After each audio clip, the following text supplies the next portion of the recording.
On May 31st, 2014, about 20,000 people gathered in the space in between Hagia Sophia and the Sultan Ahmet Mosque for a protest prayer.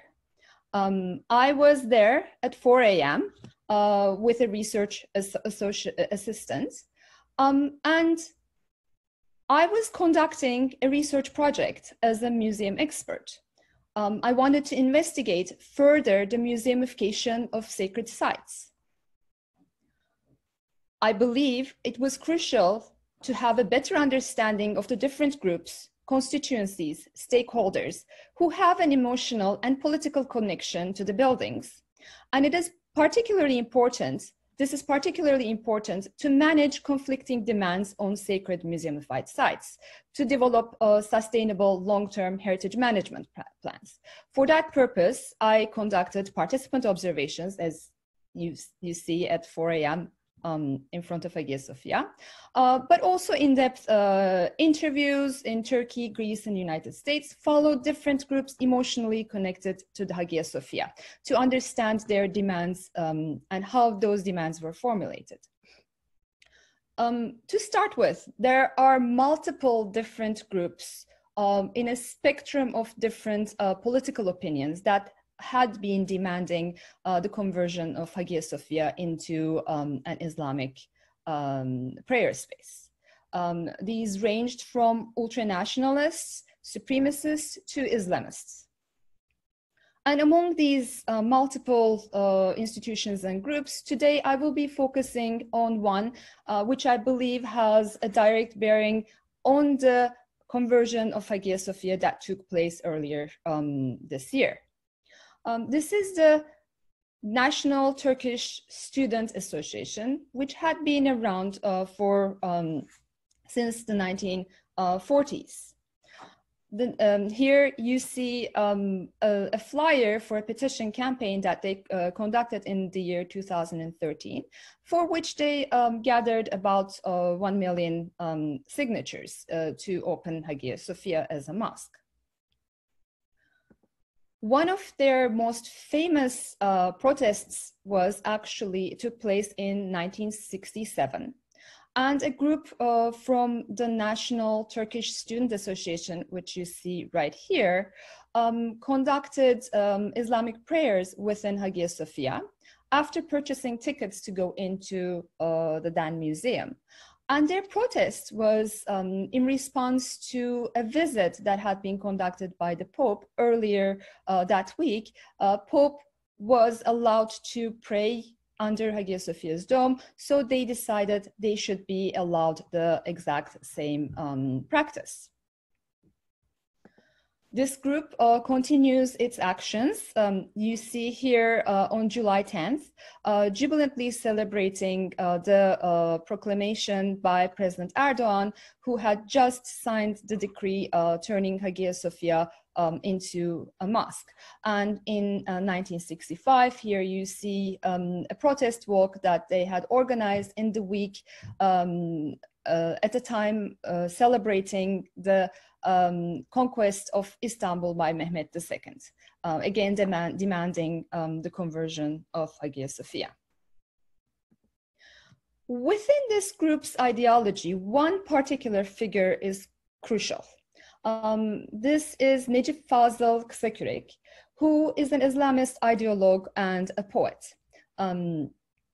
His anti-Western, anti-Semitic, supremacist, and Islamist ideology inspired a whole generation of Turkish politicians.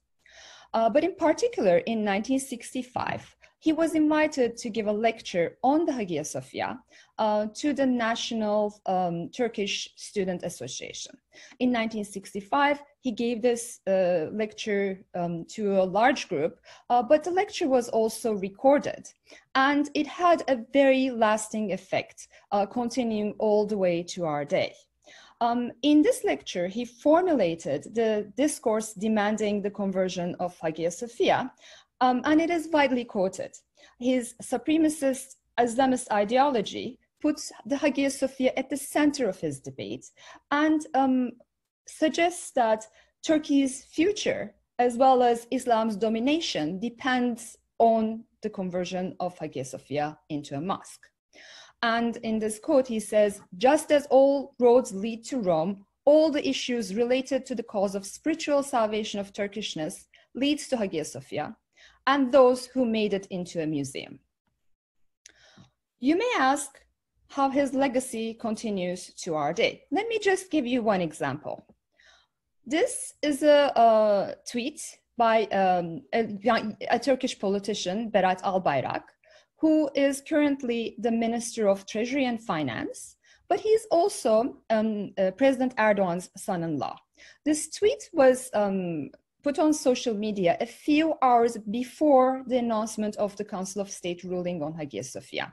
And in his tweet, in this tweet, he not only includes a direct quote from Necip Fazıl Kısakürek, but it also has a short video clip in which Necip Fazıl Kısakürek narrated a few sentences on from his Hagia Sophia lecture. So this had a very current presence in Turkish politics. But beyond that, who else?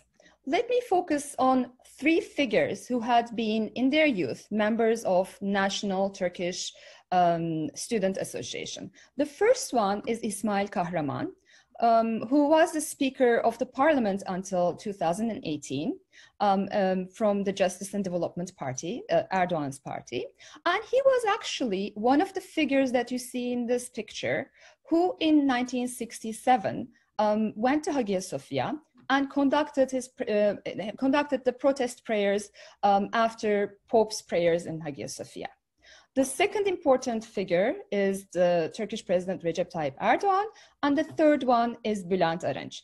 In addition to those three figures, many others have been active in Turkish politics who had been in their youth members of this organization. But these three are particularly important as their actions had a direct consequence on the Hagia Sophia. Let me start by Recep Tayyip Erdogan. As Professor Nelson included in his speech on May 29th, 2020 this year, Erdogan appeared on a giant screen that was placed in Hagia Sophia as an imam was reciting the conquest verse as part of festivities celebrating the conquest of Istanbul by Mehmet II. Erdogan, after the reciting of the verse, gave a long speech which included a Turkish translation of the conquest verse. So by that time, the idea of conquest and Hagia Sophia's future had already been very widely discussed in Turkish politics. Now, Erdogan is a somewhat interesting figure in that respect. From 2002 until 2019, he kept an ambiguous silence in relation to his ambitions about Hagia Sophia. He carefully chose not to answer any questions, whether or not that was in his plans to convert Hagia Sophia. Up until 2019, at the time of the local elections, where he knew from the polls that his party was really losing significant amount of votes. And this was the first time in a TV interview he suggested that he might consider converting the Hagia Sophia. This was the first time, by all means, since 2002, that Erdogan explicitly stated that he might consider converting the Hagia Sophia. Again, this falls very much into the framework that Professor Nelson just formulated. It was actually not his strongest moment in political history, but the weakest. He not only lost, his party not only lost some of the major cities that they were controlling in the local elections, but lost Istanbul twice.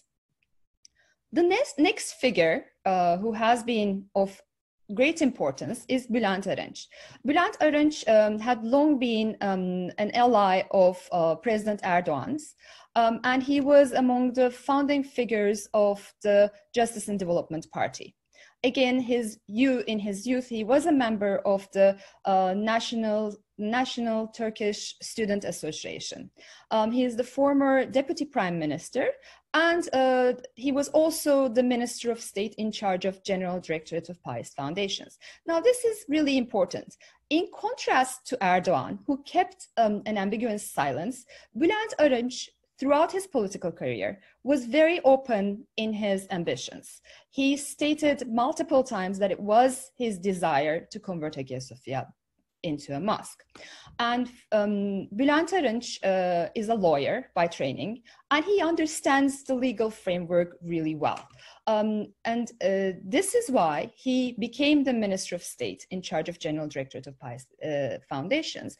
And during his term, significant changes were done through the legal framework that actually enabled the conversion of not only Hagia Sophia, but other sites too.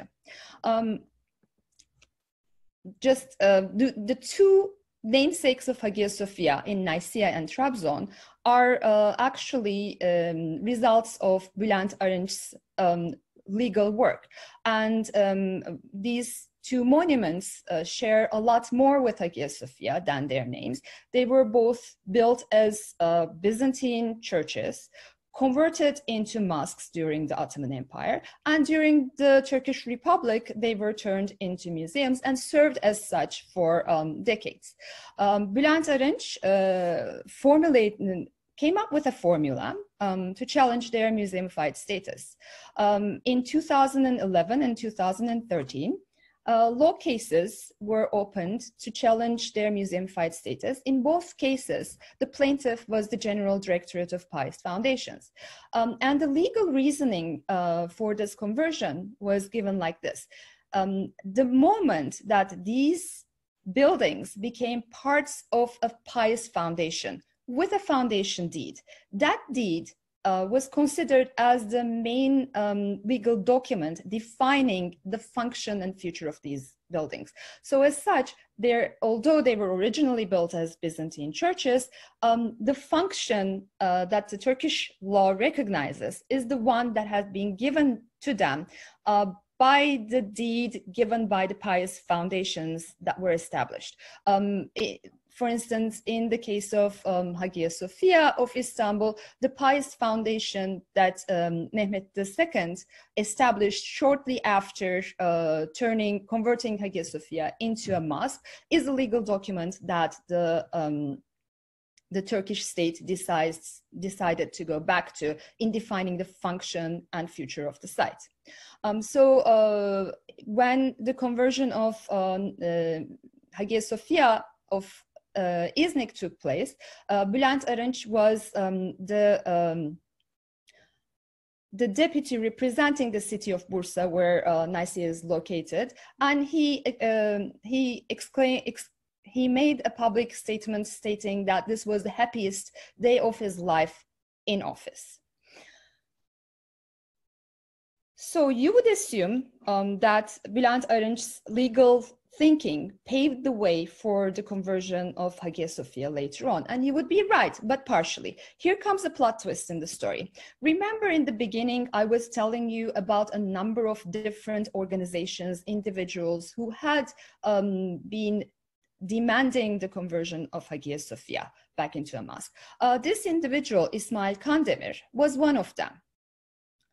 And at the end of the day, it was the law case that he brought to court that ended up converting not only Hagia Sophia, but also the Kora Museum into a mosque.